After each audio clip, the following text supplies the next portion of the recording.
सभी को यह ज्ञात है कि भारत की राजनीति की सबसे नई नवेली और अजब अलबेली पार्टी की मधुशाला का जो क्रम विगत कई दिनों से चल रहा है, उसके संदर्भ में कुछ तकनीकी बिंदु हम लोग निरंतर उठा रहे हैं। एक तकनीकी प्रश्न उठा था, तो उस पर मैं आपका ध्यान आकृष्ट करना चाहता हूं कि यदि किसी लाइसेंसी ने अपना लाइसेंस सरेंडर कर दिया हो, यानी उसने असमर्थता व्यक्त कर दी हो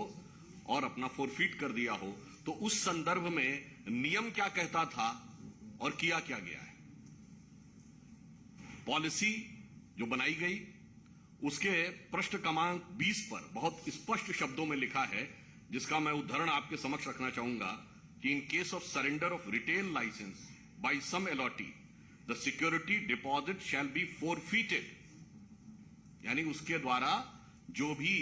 जमानती राशि रखी गई है वो जब्त होनी चाहिए। And the zone will be retendered, उसके बाद उसकी पुनः निविदा निकालनी चाहिए। And the said licensee be prohibited from practice in the bidding process for a period of 2 years, और उसके बाद उस संबंधित व्यक्ति को 2 वर्ष के लिए उस निविदा की किसी भी प्रक्रिया में भाग लेने से वंचित कर देना चाहिए।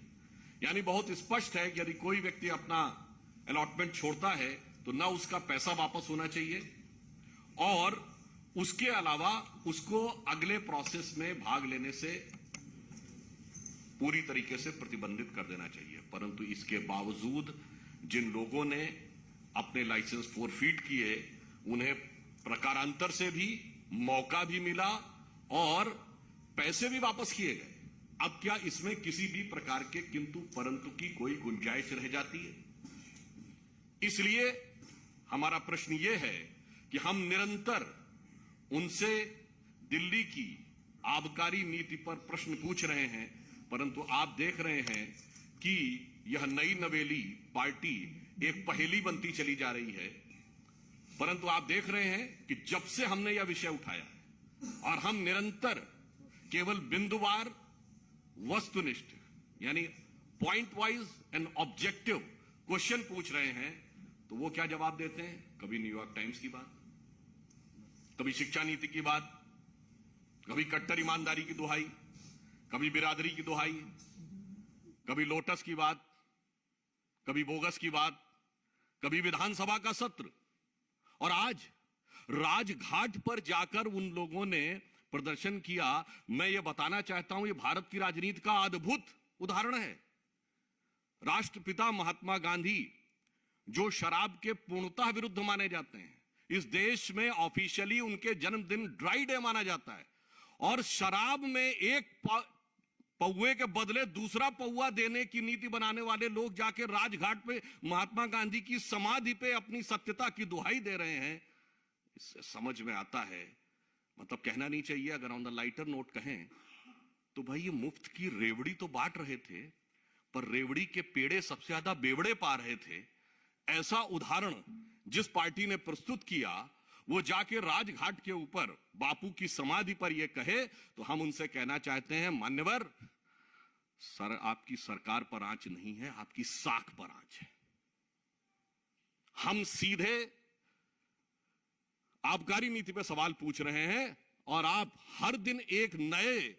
रूप बदलकर आकर विषय को डाइवर्ट करने की कोशिश कर रहे हैं, परंतु उससे सच छुपने वाला नहीं है, क्योंकि आप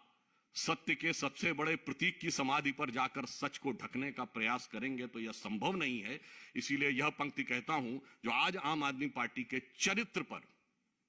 बिल्कुल उजागर होती है, कि इस समय के सबसे अजीम शायर वसीम बरेलवी का है शायद यह, कि सच जरा सा घटे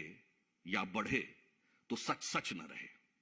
सच जरा सा घटे या बढ़े तो सच सच न रहे, मगर झूठ की तो कोई इंतहा नहीं,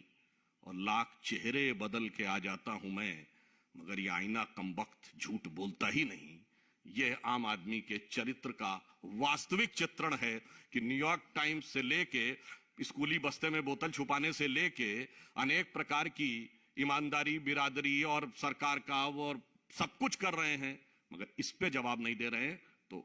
अंत में मैं यह कहते हुए कि हमें जवाब आबकारी पर चाहिए, किसी और चीज के ऊपर जवाब नहीं चाहिए, और वह जवाब देने की वह स्थिति में नहीं है, इसलिए नित नए प्रकार के प्रदर्शन, आवरण और स्वांग रचने का प्रयास करते रहते हैं। हमारे चैनल को लाइक, शेयर और सब्सक्राइब जरूर करें और नई अपडेट्स के लिए बेल आइकन दबाना ना भूलें।